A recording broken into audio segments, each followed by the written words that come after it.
দেখেন ভাই, একটা ছেলে একটা মেয়ের জন্য কি না করে।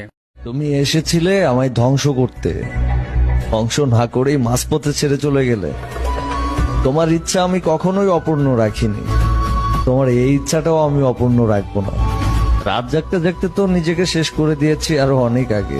এখন শুধু তোমার দেয়া ফুল আর তোমার শখের চুল, এই দুইটাই বাকি। নাও আজকে এটাও শেষ করে দিলাম, তোমার এই ইচ্ছাটাও পূরণ করে দিলাম। নাও এবার খুশি থাকো, ভালো থাকো। আরে জীবন।